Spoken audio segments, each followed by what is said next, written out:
পৰৱৰ্তী খবৰলৈ মাৰণাস্ত্ৰৰ বিৰুদ্ধে নিৰাপত্তা বাহিনীৰ অভিযান মণিপুৰত জব্দ বুজন পৰিমাণৰ অবৈধ মাৰণাস্ত্ৰ কাকমকপি আৰু ননৈ জিলাত জব্দ কৰা হৈছে এই মাৰণাস্ত্ৰখিনি অভিযানত জব্দ এটা AK-47 ৰাইফল সহ অন্যান্য বিস্ফোৰক সামগ্ৰী এই বিষয় সন্দৰ্ভত জনাই যাম সবিশেষ মাৰণাস্ত্ৰৰ বিৰুদ্ধে নিৰাপত্তা বাহিনীৰ অভিযান মণিপুৰত জব্দ বুজন পৰিমাণৰ অবৈধ মাৰণাস্ত্ৰ কাংপকপি আৰু ননৈ জিলাত জব্দ কৰা হৈছে এই মাৰণাস্ত্ৰখিনি অভিযানত জব্দ এটা AK-47 ৰাইফল সহ অন্যান্য বিস্ফোৰক সামগ্ৰী ননৈ জিলাৰ অভিযানত জব্দ কৰা হৈছে মেগাজিনৰ সৈতে দুটা কাৰ্বাইন জব্দ চীনত নিৰ্মিত হেণ্ড গ্ৰেনেড সহ যথেষ্ট বিস্ফোৰক সামগ্ৰী আৰু আমি যেহেতু জনাইছো যে ইতিমধ্যে অশান্ত মণিপুৰত ইটোৰ পিছত সিটোকৈ হিংসাত্মক ঘটনা সংঘটিত হোৱা দেখিবলৈ পোৱা গৈ থাকে আৰু ইতিমধ্যে প্ৰায় বিগত কিছুদিন পূৰ্বে ইতিমধ্যে নিৰাপত্তা বাহিনী আৰু সন্ত্ৰাসবাদীৰ মাজত সংঘৰ্ষ হোৱা দেখিবলৈ পোৱা গৈছে আৰু এই সংঘৰ্ষত তিনিজনকৈ ইতিমধ্যে সন্ত্ৰাসবাদীয়ে মৃত্যু খাবতিব লগা হৈছিল আৰু তাৰ পূৰ্বতেও পাঁচজনকৈ নিৰাপত্তা বাহিনী ইতিমধ্যে আঘাতপ্ৰাপ্ত হৈছিল আৰু তাৰে ভিতৰত এজন নিৰাপত্তা বাহিনী ইতিমধ্যে শ্বহীদ হৈছিল আৰু ইটোৰ পিছত সিটোকে হিংসাত্মক ঘটনা ইতিমধ্যে ঘটি থকা দেখিবলৈ পোৱা যায় মণিপুৰৰ চুবুৰীয়া ৰাজ্য মণিপুৰত আৰু ইয়াৰ লগতে মাৰণাস্ত্ৰৰ বিৰুদ্ধে বৰ্তমান নিৰাপত্তা বাহিনীয়ে কটকটীয়া যি অভিযান আছে সেই তেওঁলোকৰ যি অভিযান সেই অভিযান বৰ্তমান সময়তো অব্যাহত ৰখা দেখিবলৈ পোৱা গৈছে আৰু ইতিমধ্যে মণিপুৰত ইটোৰ পিছত সিটোকৈ ইতিমধ্যে বুজন পৰিমাণৰ মাৰণাস্ত্ৰ ইতিমধ্যে জব্দ কৰিবলৈ সক্ষম হৈছিলে মণিপুৰৰ নিৰাপত্তা বাহিনীয়ে ইতিমধ্যে এই অবৈধ মাৰণাস্ত্ৰৰ বিৰুদ্ধে অভিযান চলোৱা দেখিবলৈ পোৱা গৈছে ৰাজ্যখনৰ বিভিন্ন প্ৰান্তত ইতিমধ্যে তেওঁলোকে এই অভিযান চলাইছিলে আৰু অভিযানৰ অন্তৰালত ইতিমধ্যে তেওঁলোকে বুজন পৰিমাণৰ মাৰণাস্ত্ৰ ইতিমধ্যে জব্দ কৰিবলৈ সক্ষম হোৱা দেখিবলৈ পোৱা গৈছে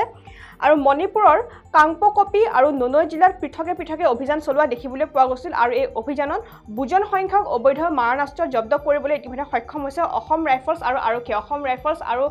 মণিপুৰৰ যি নিৰাপত্তা বাহিনী আছে সেই নিৰাপত্তা বাহিনীৰ যৌথ অভিযান তেওঁলোকে চলোৱা দেখিবলৈ পোৱা গৈছিল আৰু এই অভিযান চলিছিলে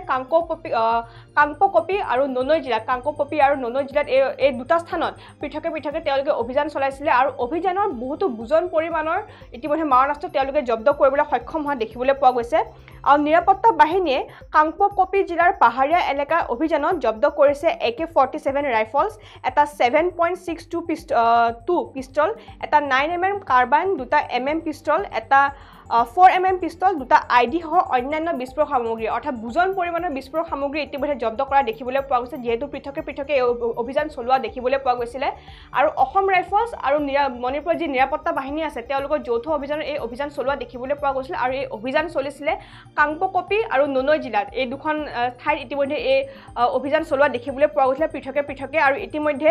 কাংপকপিৰ পৰাও ইতিমধ্যে বুজন পৰিমাণৰ তেওঁলোকে বিস্ফোৰক সামগ্ৰী জব্দ কৰিবলৈ সক্ষম হোৱা দেখিবলৈ পোৱা গৈছিল আৰু তাৰ সমান্তৰালকৈ ননৈ জিলাৰ নুংবা এলেকাটো ইতিমধ্যে তেওঁলোকে অভিযান চলাইছিলে নিৰাপত্তা বাহিনী মণিপুৰৰ যি নিৰাপত্তা বাহিনী আছে সেই নিৰাপত্তা বাহিনী ইতিমধ্যে অভিযান চলোৱা দেখিবলৈ পোৱা গৈছিলে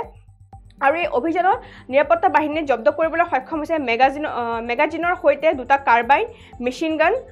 মেগাজিনৰ সৈতে দুটা 9mm পিষ্টল তিনিটা .32mm পিষ্টল আৰু মেগাজিন আৰু এটা ৰিভলভাৰ আৰু এটা চীনত নিৰ্মিত হেণ্ড গ্ৰেনেড সহ তেওঁলোকে যথেষ্ট পৰিমাণৰ বিস্ফোৰক সামগ্ৰী ইতিমধ্যে জব্দ কৰা দেখিবলৈ পোৱা গৈছে যিহেতু ইতিমধ্যে মণিপুৰত অব্যাহত আছে হিংসাত্মক ঘটনা যিহেতু বিগত বৰ্ষতো গোষ্ঠীগত সংঘৰ্ষৰ বাবে ইতিমধ্যে কেইবাজনো লোকৰ মৃত্যু খাবতিব লগা দেখিবলৈ পোৱা গৈছিল আৰু ইতিমধ্যে মণিপুৰত ইতিমধ্যে ইটোৰ পিছত সিটোকে অশান্ত পৰিৱেশ হৈ থকা দেখিবলৈ পোৱা যায় ইটোৰ পিছত সিটোকে হিংসাত্মক ঘটনা সংঘটিত হোৱা দেখিবলৈ পোৱা যায় আৰু বিগত কিছুদিন পূৰ্বে যিহেতু সন্ত্ৰাসবাদী আৰু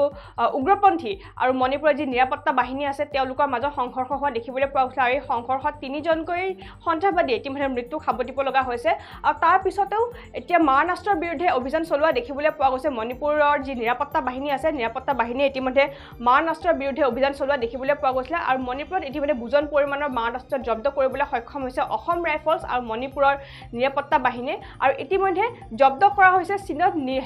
চীনত নিৰ্মিত হেণ্ড গ্ৰেনেড সহ কেইবাটাও বিস্ফোৰক সামগ্ৰী তেওঁলোকে ইতিমধ্যে জব্দ কৰিবলৈ সক্ষম হৈছে আৰু এই অভিযান চলিছিলে মণিপুৰৰ কাংপকপি আৰু ননৈ জিলাত আৰু এই পৃথকে যিহেতু এই অভিযান চলোৱা দেখিবলৈ পোৱা গৈছিলে আৰু পৃথকে চলোৱা এই অভিযানত জব্দ কৰা হৈছে কেইবা